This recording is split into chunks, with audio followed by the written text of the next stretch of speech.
एक बार की बात है, रमेश नाम का व्यक्ति जंगल में रोजाना लकड़ी काटने जाया करता था।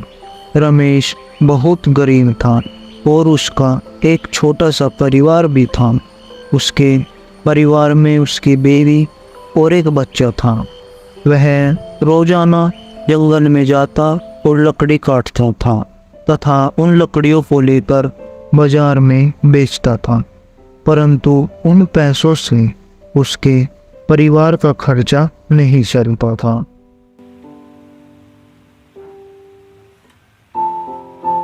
फिर एक दिन रमेश की बीवी कहने लगी कि हमारे पास कुछ भी नहीं है और ना ही घर में बनाने के लिए कुछ बचा है, और पिछले महीने से छोटों की फीस भी नहीं गई है, जिसके कारण वह स्कूल भी नहीं जा पा रहा है।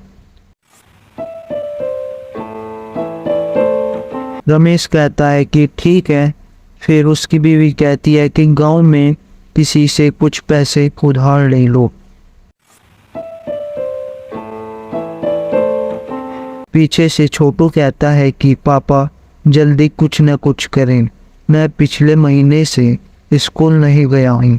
रमेश कहता है कि मैं कुछ करता हूँ। यह बोलकर रमेश बाहर जाता है। फिर रमेश अपने दोस्त के पास जाकर सब कुछ बताता है और पैसे उधार मांगता है और अपनी गंभीर स्थिति भी बताता है। उसका दोस्त सोनू बोलता है कि रमेश, मेरे पास पैसे तो नहीं है, लेकिन तुम अगर सेठ के पास जाओगे और वो तुम्हें पैसे दे देगा।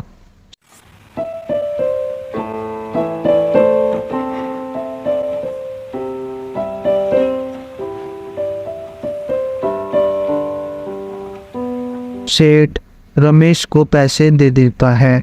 वो कहता है कि अगर तुमने ये पैसे समय पर नहीं लौटाए तो मैं तुम्हारे घर आकर वसूली करूँगा।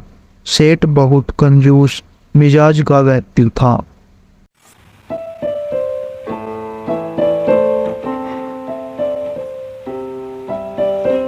फिर कुछ दिनों बाद सेठ रमेश के घर आकर बोलता है कि मैं तुम्हें 5 दिन का और समय देता हूँ।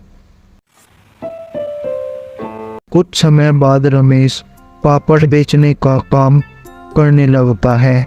वह रोजाना सुबह को शहर जाकर पापड़ बेचने लगता है।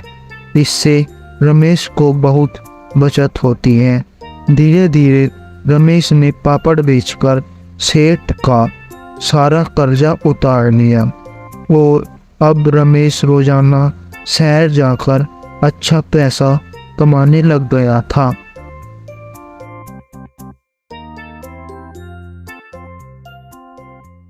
फिर एक दिन रमेश अपनी बीवी से बोलता है कि मैं पापड़ बेचकर सारा कर्जा उतार दिया है और अब रमेश और उसका परिवार बहुत खुशहाली से अपना जीवन व्यतीत कर रहे हैं।